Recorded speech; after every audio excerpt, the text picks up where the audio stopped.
সকালবেলায় মেয়ের বায়না ডিম যদি রান্না করো তো একটু অন্যরকম ভাবে। আমি ভাবলাম সত্যি তো একই রকমের ডিমের ডালনা করে থাকি, তাহলে আজকে একটু ভিন্ন পদ্ধতিতে ডিমটা রান্না করি। খেয়ে সকলে একদম প্রশংসায় পঞ্চমুখ, বললো অপূর্ব হয়েছে, মাঝে মাঝেই কিন্তু বানাও, বেশ টেস্টি লাগবে। তো চলুন আমার রান্নাঘরে কিভাবে বানালাম সেটা আজকে আপনাদের সাথে শেয়ার করে ফেলি। তো ডিম সেদ্ধ তো আগে করে নিয়েছি, সেটা দেখালাম না। ডিম সেদ্ধ তো আমরা সবাই জানি। আর কড়া বসিয়ে নিয়েছি, তাতে দিয়ে দিলাম সর্ষের তেল। ডিম রান্না করব অবশ্যই সর্ষের তেল দিয়ে। তেল গরম হতেই আমি তার মধ্যে দিয়ে দিলাম হাফ চামচের মতন লবণ আর হাফ চামচের মতন হলুদ গুঁড়ো। হলুদ আর লবণটা দেওয়ার পরে তারপরে আমি এই যে ডিমগুলোকে, আমি এখানে 4টে ডিম রেখেছিলাম, 4টে ডিমকে মোটামুটি হাফ করে 8টা করে নিয়েছি। তো ওই ডিমগুলো আগে কুসুমের দিকটা ভেজে নেবো, তাহলে কিন্তু কুসুমটা বেরিয়ে আসে না চট করে। তারপরে পেছনের দিকটা ভাজবো। এইভাবে দুটো পিঠ ডিমের হালকা বেশ ইয়েলো কালার হবে, একটা গোল্ডেন কালার হবে, সেই রকমভাবে ভেজে নেবো। তো ডিমগুলো ভেজে নিতে হবে, একটু সাবধানে ভেজে নিতে হবে যাতে ডিমগুলো ভেঙে না যায়। তো বন্ধুরা দেখুন ডিমগুলো পুরো ভাজা হয়েছে। এবার একটা প্লেটে আমি এই যে তুলে নিয়েছি, সুন্দরভাবে ভাজা হয়েছে, কালারটাও দারুণ এসছে। এরপরে আরও 1 থেকে 1.5 চামচের মতন সর্ষের তেল দিয়ে দিলাম। দিয়ে দেওয়ার পর তেলটা গরম হওয়ার সঙ্গে সঙ্গে আমি এখানে দিয়ে দেবো প্রথমেই হচ্ছে মোটামুটি 2টো বড় সাইজের পেঁয়াজ কুচিয়ে রেখেছিলাম আর কিছু কাঁচা লঙ্কা কুচিয়ে রেখেছিলাম। আমি এখানে 5টার মতন কাঁচা লঙ্কা চিড়ে রেখেছিলাম আর 2টো বড় সাইজের পেঁয়াজ কুচি রেখেছিলাম। পেঁয়াজগুলোকে একটু ছোট ছোট করে কুচিয়ে নিতে হবে, তাহলে কিন্তু ভালো হবে।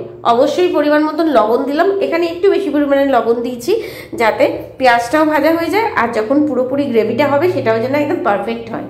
তো পেঁয়াজটা ভাজা শুরু করে দিলাম। লবণ দিলে তো আমরা জানি পেঁয়াজ একটু তাড়াতাড়ি ভাজা হয়ে যায়। বেশ সুন্দর একটা কালার হতে এখানে দিয়ে দেবো 1 চামচের মতন আদা বাটা, 1 চামচের মতন রসুন বাটা দিয়ে ভালো করে কষাতে হবে যতক্ষণ না রসুন আর আদার কাঁচা গন্ধটা দূর হয়।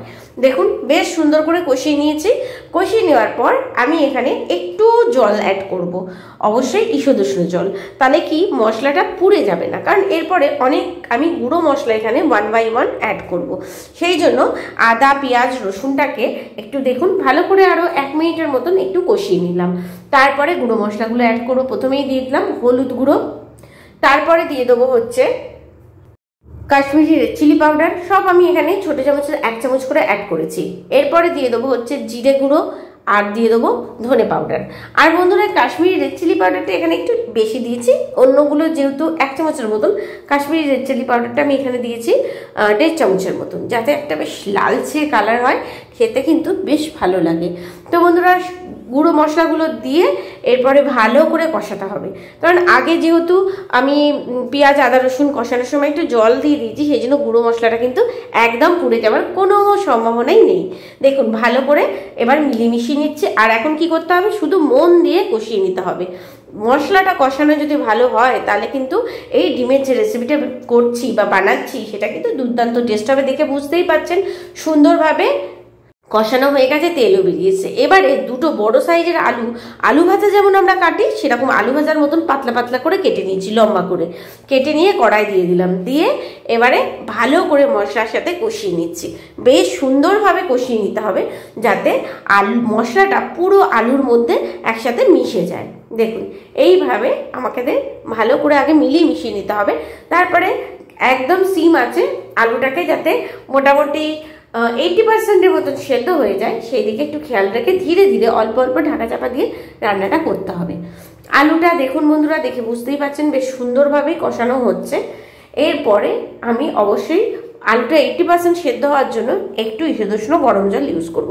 অবশ্যই এখানে একটু লবণ অ্যাড করলাম। লবণটা বারবার বলছি আপনারা চেখে অ্যাড করবেন কতটা পরিমাণ লাগে।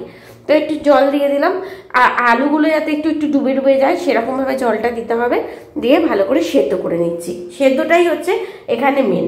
আলু যখন সেদ্ধ হয়ে গেছে তখন মেন উপকরণ, যার জন্য এই রেসিপিটা দুর্দান্ত হয়, পোস্ত বাটা। এখানে আমি 2 থেকে 3 চামচের মতন পোস্ত বাটা অ্যাড করলাম। আর মিক্সির যে জারটা ছিল সেটাও ভালো করে জল দিয়ে ধুয়ে, যা পোস্তর দাম একটুও নষ্ট করা যাবে না, পুরোটাই দিয়ে দিলাম কড়ার মধ্যে। এবার পোস্ত দিয়ে ভালো করে কষিয়ে নিতে হবে আলুগুলো, যাতে পোস্তটা খুব সুন্দরভাবে মিলেমিশে যায়। এই তো এইভাবে কষিয়ে নিচ্ছি। দেখুন খুব সুন্দর হয়ে গেছে, একদম রান্নার শেষ পর্যায়ে এসে গেছি। সেদ্ধ করা ভেজে রাখা ডিমগুলো এবার দিয়ে দিচ্ছি কড়ার মধ্যে, দিয়ে ভালো করে ফুটিয়ে নেবো। সিম আছে মিনিট 2 থেকে 3 ফুটিয়ে নিতে হবে। আর গ্রেভির পরিমাণটা বন্ধুরা আপনারা আপনাদের সুবিধা মতন রাখবেন। তবে আমি বলবো, যদি আমার মতামত নিতে চান, কারণ রেসিপিটা আমি দেখাচ্ছি, আপনাদের সাথে শেয়ার করছি, আমি যেভাবে খেয়েছি গ্রেভিটা একটু শুকনো শুকনো মতন খেয়েছি, তাহলে কিন্তু খেতে ভালো বেশি লাগে। ওপর থেকে কাঁচা লঙ্কা ছড়িয়ে দেবো অবশ্যই চিড়ে, একটু ঝাল ঝাল হলে খেতে ভীষণ সুস্বাদু হয়। তো এইভাবে 1 থেকে 2 মিনিটের মতন সিম আছে গ্রেভিটাকে ফুটিয়ে নেবো, তারপরে একটা প্লেটে সার্ভ করে আপনাদের সামনে চটজলদি ফিরে আসবো। এই তো বন্ধুরা, এই হলো ফাইনাল লুক। দেখুন আপনারা কেমন লাগলো।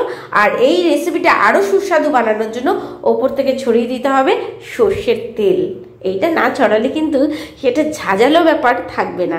সর্ষের তেলটা দিলেই একটা বেশ ঝাঁঝালো ব্যাপার নাকে আসবে, আর গরম ভাতের সঙ্গে রেসিপিটা দারুণভাবে জমে যাবে। অবশ্যই বাড়িতে বানান, কমেন্ট বক্সে কমেন্ট করে জানান কেমন লাগলো আজকের এই রেসিপি।